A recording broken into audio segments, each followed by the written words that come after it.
I'm sick and I'm a corporate recruiter who is reviewing your resumes. So I do all resumes, but right now tech is in a downturn, so most of these are tech. And because I am sick, I am probably going to miss some basic stuff about your resume.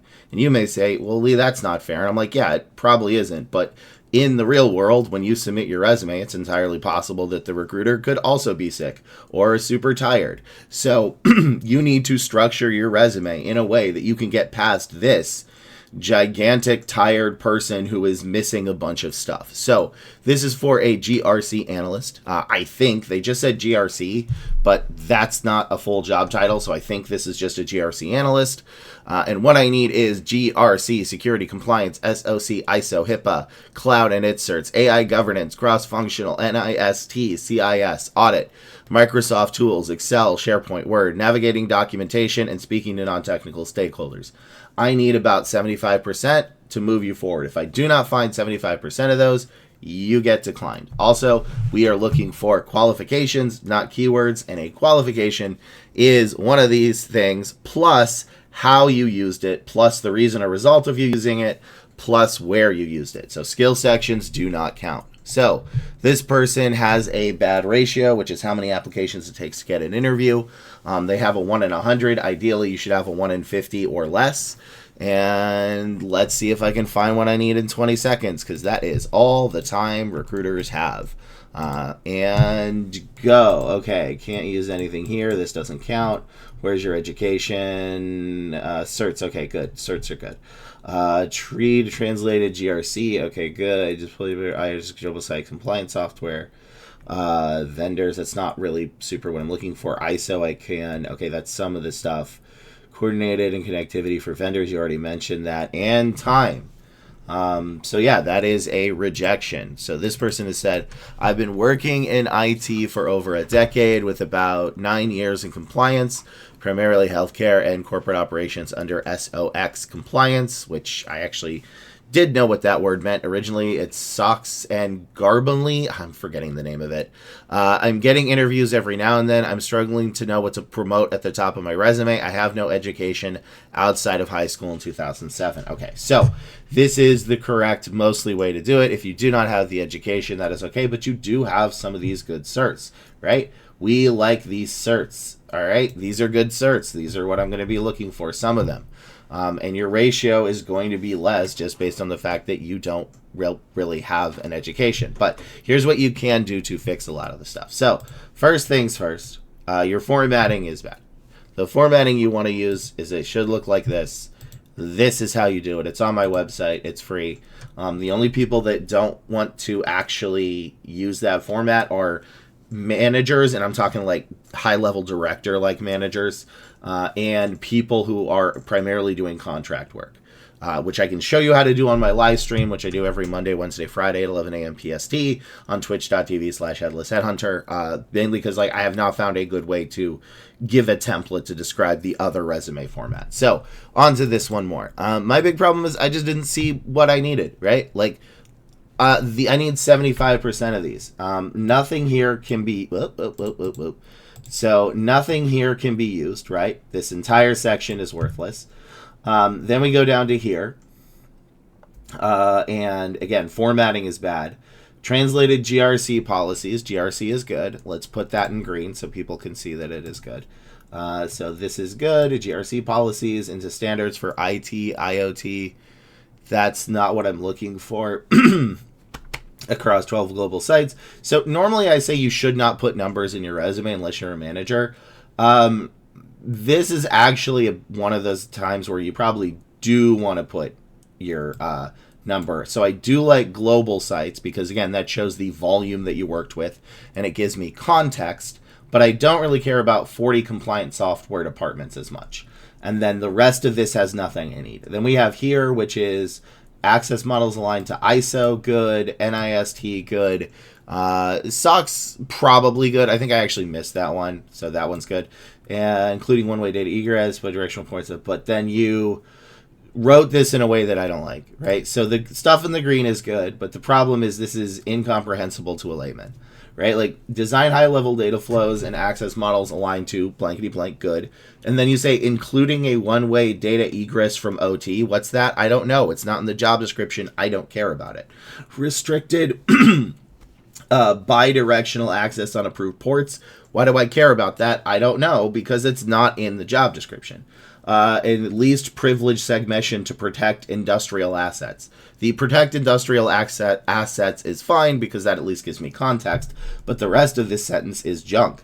So, like, if you just deleted this part,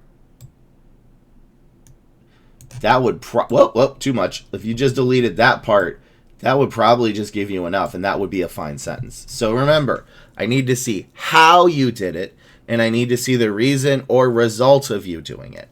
And that reason or result is not necessarily a number. So part of the problem with this is there's just not enough stuff that I need. It is extremely difficult to read. And then when you actually do read it, most of the stuff does not matter, like this.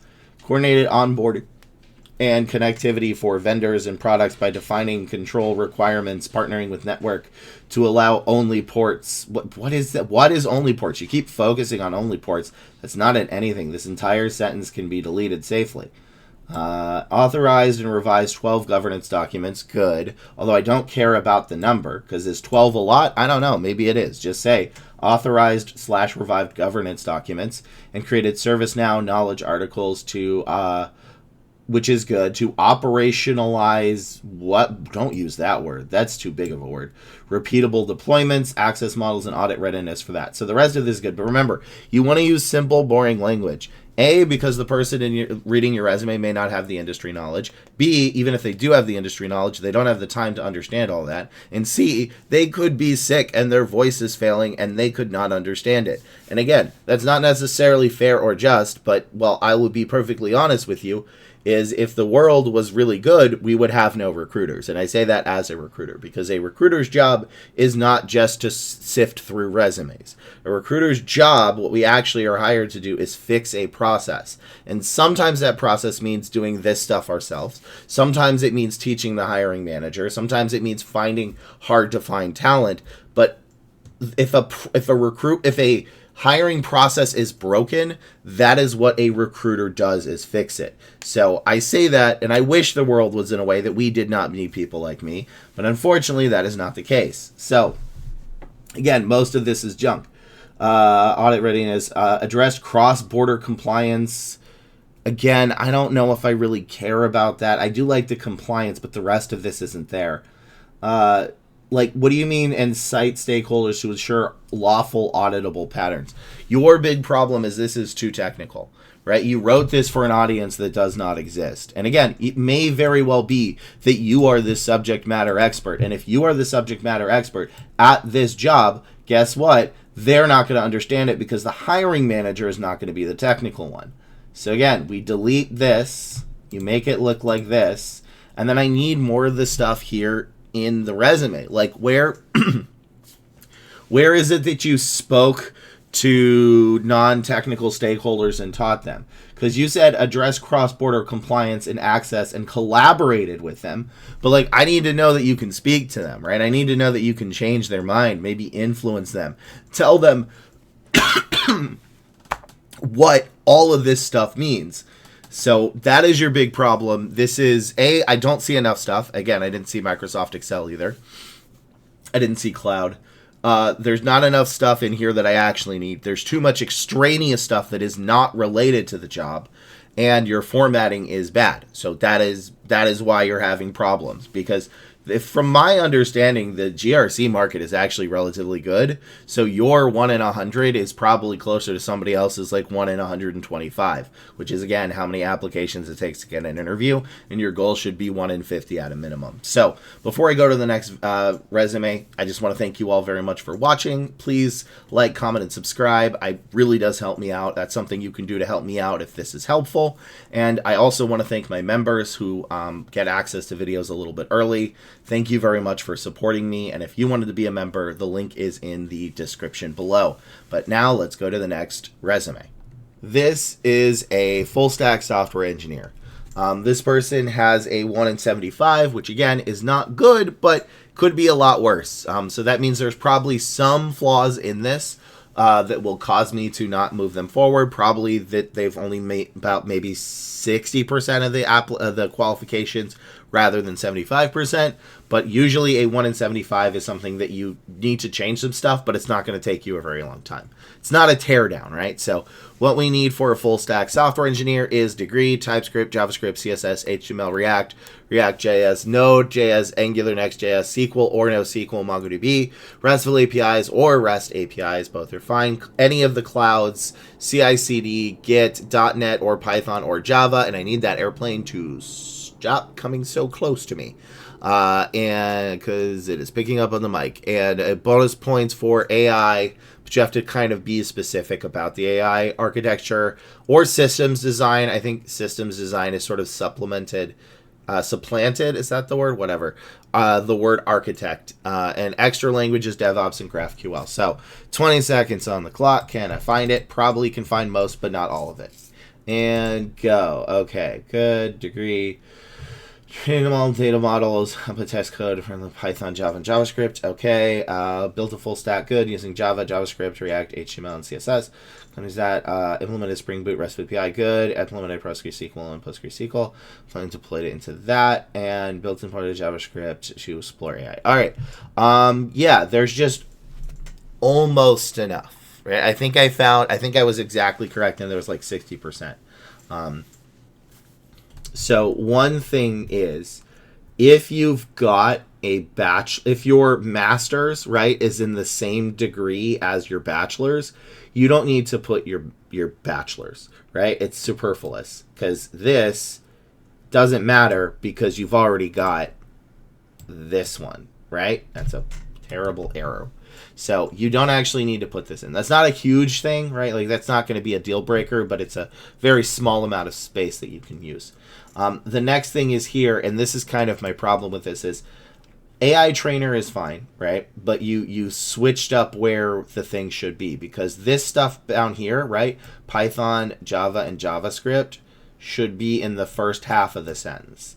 So I want you to say trained large language models, parentheses LLMs, using Python, Java, and JavaScript to refine output text, images, and codes. Right? So again, you want your tech stack to be in the first half of the sentence. I wish you could put in the first words, but you can't. But ideally, your tech stack for software engineers should start within the first 5 to 6 words, right, of your sentence, because that is the most important part of this. So then we go down to here, and again, this is fine. Built a full stack lead generation using Java, good. JavaScript, good.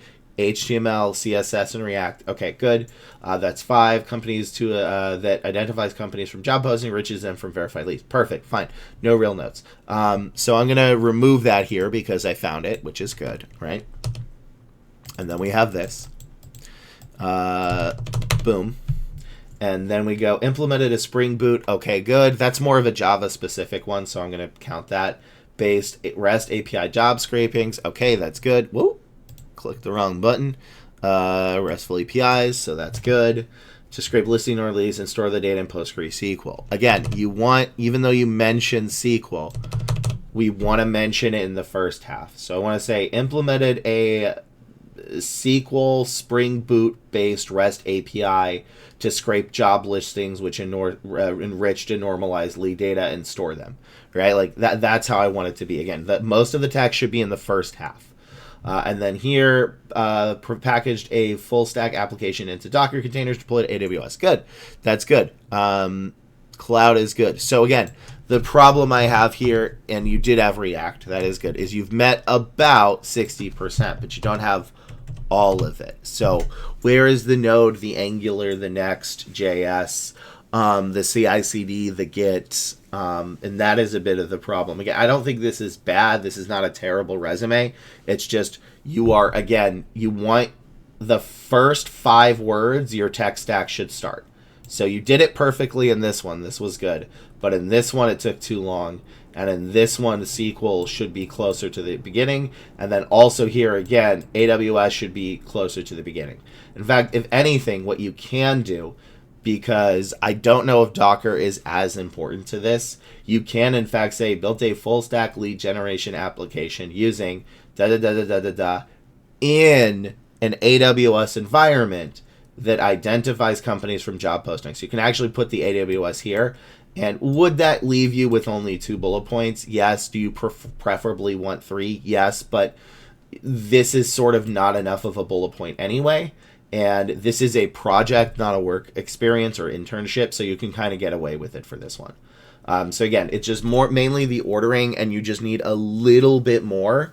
But overall, this should still start work and getting you some more stuff. So this person is in my Twitch stream right now, so I'm going to help them a little bit more. But for everybody else, we're going to the next resume. But again, it's not terrible, right? Not a teardown, just needs some slight fixes. This is a mechanical engineer. Well, technically they said mechanical/robotics engineer, but I couldn't find any robotics engineering jobs. I think most of them are really going to be called mechatronics. But again, when you submit to me, make sure I can find a bunch of job descriptions, because if I type in if I type this in and it's a bunch of different job titles, I'm not going to be able to find the right stuff. So for mechanical engineers specifically, what we need is degree, MS Office, Excel, Word, PowerPoint, Outlook. Yes, I'm serious. You need it.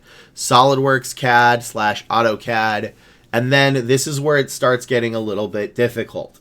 You need the industry. So in this case, aerospace, biomedical, HVAC, nautical, robotics, that kind of stuff. Then you need the type of product within that industry. So aerospace engines, aerospace brakes, HVACs. I don't actually know what the inner workings of an HVAC is.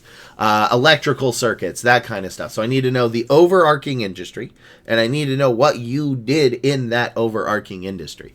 So my hair's looking weird for some reason. And then I need a basic tools of that industry/product. So again, this is where I need to be able to find these roles so that I can narrow down what it is that you're actually going to need to put. And unfortunately, I was not able to narrow it down for this one. So this person is a 1 in 50, which means they probably have a relatively not great resume, because mechanical engineers are, I think, an okay market right now. This is probably close to somebody else's 1 in 65, but it's probably very close to finding what I need. Maybe. We'll see. Maybe it actually is a true 1 in 50. But let's find out. So 20 seconds on the clock and go. Okay, degree, good. Led a team of 2 engineers. Okay, good. New attachable wrote a hardware platform with CAD. Prototype with FES SolidWorks. Good. Conducted cross-functional hardware integrations. Okay, yeah, I see where this is already wrong. ROS, Cyclone, build custom visual modular quadruple. Led a team of 3 engineers. Collaborative KPI analyst. Cross-functional tools. And that's it. Yeah, I see why you're having issues. Your first sentence is almost good. You're missing one thing in your first sentence that would honestly tie most of this resume together. For the audience at home, do you know what that is? Because it is the industry. I will challenge you, to everybody who is not a mechanical engineer, what is the industry? What is DFMA? Is that actually something that they would want? DFMA, what is that? That is for design and manufacturing assembly. Okay, but cool. What part of that?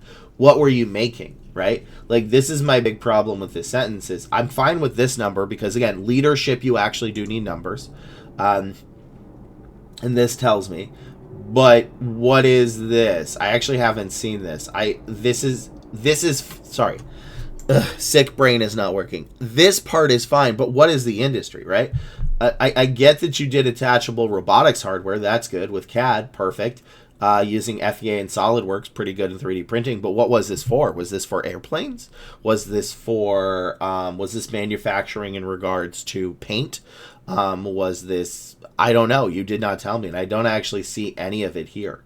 Conducted cross-product integration for hardware partners and established a pipeline for stakeholder engagement. This is, Like, I get you're going for a lead role, and that's fine. But what is... You didn't tell me the result of this one, so I need to know the result. And then ROS2 and Cyclone DDS, I don't know if I'm going to need. ROS2 might be one of the basic tools of the industry for this, but I'm going to hazard a guess that Cyclone DDS isn't. nor this, nor this. Again, I could be wrong about this because I could not find the jobs because you need to give me a better job title. But I believe those aren't. Build a custom recognition model for using. Again, what did you use this for? Like, that's my main complaint is you're going to get somebody that is tired and they're going to look at this and be like, what did you do? And the answer is, I don't know. You built robotics hardware, but I don't know what it was for. Because if you were in, again, paint, they won't see you for electrical circuit boards or vice versa. You need to be more clear about what industry you're working in. And then here, powertrain, again, what did you do? Okay, I get monthly faults, but how is that related? Conducted software audits, yeah. Like, you make the assumption that the other person knows what you did, and that is why you're having problems. Because you've got most of the other stuff, and again, I think this is a relatively good market, but you need to actually let us know. What is powertrain could be a lot of stuff. We don't know the industry that you are working in off the bat. Because remember, we have 20 seconds. And in 20 seconds, I could not find that. I am also sick. Also, I've never heard of gazebo simulations being a qualification. So I'm going to need you to back up from your resume, right? I want you to take 15 job descriptions that have good qualifications, not responsibilities, but qualifications. And I want you to look at the words in those qualifications of those 15 jobs, because that is what is going to be your list of keywords. That is how you create your resume, is you look at the most common words under the qualifications in 15 different to 20 different jobs. And the more those words show up, the more important they are. And I will hazard a very real guess that the fact that, again, you don't tell me what industry you're in. You tell me you work the product, which is good. You do say the product, which is robotics hardware, but you don't tell me the industry. You have a bunch of extraneous stuff, and your formatting is a little bit difficult to read because you want to use this. So make those changes, which should not take you an incredibly long time. Again, this is not the worst resume ever, but there are failure points in it. And then you should have a lot more luck, because you really should be getting more than 1 in 50 for a mechanical engineer resume. Next resume. This is a machine learning intern. Machine learning engineer intern. So what we need for an ML intern is machine learning, parentheses ML. The amount of ML interns that do not state machine learning in their resume is shockingly high, and it is a big problem. You need to be very explicit. Treat us like a toddler. All right, I'm telling you right now, I give you full permission. When you write your resume for everybody, you need to assume the other person is a toddler. Okay? I want you to write it that simply, and that includes putting ML and machine learning if you're a machine learning intern. Then I need Python or C++ or SQL. Maybe Java. I just haven't really seen it a lot, so probably, I would say preferably Python or C, one of the C's. And you do still need SQL. PyTorch, TensorFlow, Cloud, and there are others to there. I can't actually list every single AI thing out there, but that's a good start. Is PyTorch and TensorFlow are one of the more common ones. Then I need LLM, AI, generative AI, ChatGPT, probably Claude. Again, there are a lot of these out here, like N8N. Although it's more for agentic, which might not be the case. So I just need to see that you've done some of them, and I need to know that those are those. And as an intern, what every single intern needs, that almost every single intern forgets to put, is how you can take direction and criticism and work well with others. If you do not show me as an intern how you can work with others and take direction and criticism, it is probably a rejection. That is a critical component of your resume. So this person has a unknown ratio. So I'm going to try to find out what I can in 20 seconds. Also, if it looks a little weird, that's because they sent this to me as a JPEG and I'd convert it to a PDF. So make sure you always send Word docs or PDFs when you submit, both to me and to the actual role itself, because sometimes JPEGs don't work. Most of the time they do, but you never want to risk that chance. So, and that's not for the ATS. That's just like, well, I guess that would be for the ATS, because sometimes I've seen people put in like image files and that won't read. And I had somebody actually put in it says like, you know how everybody gets really mad and they put in like read my resume, and I understand that is they put it's all on my resume, and I had to message them like, your resume didn't load, bro. I tried to look at your resume first, but it literally didn't show me because you put in some kind of weird camera documentation thing that it did not pick up. So anyway, let's begin. My brain and go. Okay, developed a PyTorch good. With plugin model execution, large damp. I don't care about that. Implement and where's the machine learning? Okay, built and then ETL pipeline. SQL plan. Okay, good. Don't care about this. Multi-source high frequency for data. Frequency source. Don't care about this. To model. Okay, yeah, you're not a machine learning engineer. I don't see anything involving machine learning. I see stuff that might imply machine learning, but internal recruiters don't have that time. Nor do managers. You need to explicitly state it. I'm a freshman with junior credits. I really haven't had much graduate guidance this cycle. Would love to know what I can do this year to actually land a role next summer. So first off, if you're going for a machine learning engineer, I need to see machine learning, ML, all right? You need to say machine learning and then in parentheses put ML. Where is that? I don't see that. I can't control F here. I don't see a single part of that in this entire resume. Yeah, a single part of that, I don't see it. And that's not, I think that's not even just me being sick and missing common stuff. I think that says you don't have it. Started August 2020, so many credits, they can graduate whenever. Yeah, that's fine. You don't need to tell me when you started. Worst state OS, that's pretty funny. But yeah, you don't tell me anything, right? You filled your resume with stuff that I don't care about. Again, I don't care about 1 billion rows or 60 feet or whatever it is you wrote here, or 2 times headlines. None of that is relevant.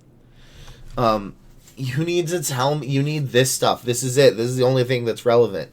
And you have to show me how you did it in the reason and result, right? Like, a lot of people think that they're trying to prove how good they are with their resume because they want to stand out. You don't want to stand out in the resume. The resume that gets stood out is the resume that gets rejected. In the interview, this is when you can go over these topics. In the interview, you do need to stand out. But in the resume, none of this is related. Like, where is it that you can work well with others? Nowhere. I don't see that.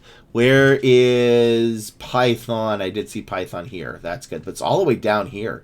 Python should be here as well. I don't care that PyTorch implies Python. You need both. Again, nothing else here is related. What is deterministic execution?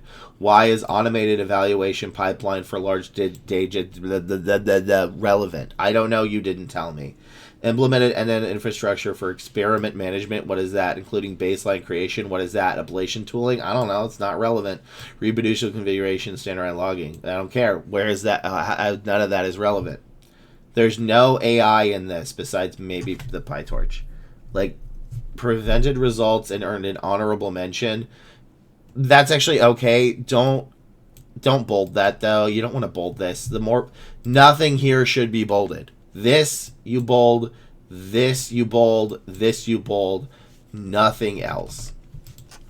But yeah, you almost sent me in with the exception of, in fact, let me make this clearer, with the exception of this and this and this, your resume is blank. In fact, I am just now seeing the only time you mention AI is down here, bro. That's it. That's the first time you mention AI. I didn't even get that far down. You know what I want you to say? I want you to say built a machine learning parentheses ML pipeline using SQL, Python, and pandas, right? To X and Y. Then the next one, I want to say used TensorFlow and Cloud. Sometimes new people don't have Cloud, and that's okay, to do X and Y. And then I want to say worked in a team of 4 where we met weekly to discuss our projects and programs and gave critique to implement before our next meeting. But right now, this has almost nothing I need to move you forward, with the exception of the things in the green. And this right down here, which I should have put in green. So this right here. Yeah, there's no machine learning. And again, there's no machine learning here. where there's literally nothing that even says ML or machine learning. Oh, wait, here it is. All the way at the bottom, all the way down here. No one, especially on an intern, is going to scroll all the way down to here to find your first one. And you said ML. You didn't even say machine learning. And I understand that you think this is idiotic, but unfortunately, this is how the world works. So, and I can't change the system, right? I wish I could. I wish I had the power to change the system.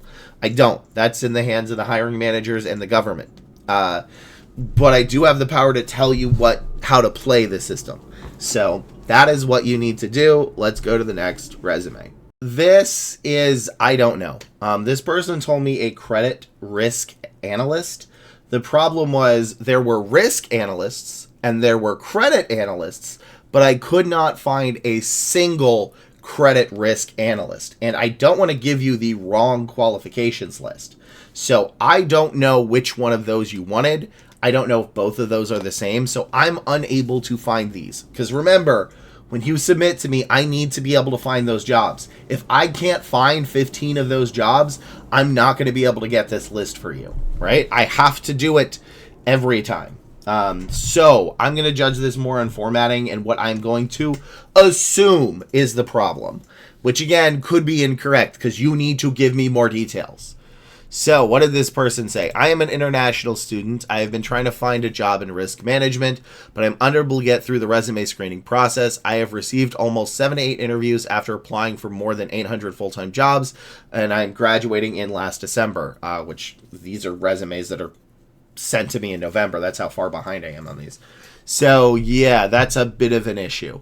If you're getting 7 to 8 interviews, that means your resume is probably bad, but not the worst as an international, because again, internationals have a harder time of getting jobs. So here's what we need to do. First off, fix your formatting. This is what it should look like. This is chaos, pure chaos. Secondly, remove this, doesn't matter. That's nice. This can fit into 1 or 2 bullet points. And this can be deleted, and then this should be 1 bullet point right here. So 1 bullet point, maybe 2 bullet points for this one, and those can be deleted. Then we go down here. Again, make your formatting look like this. Developed interest risk developed heat maps quantifying 400 billion ACEI. What is ACEI?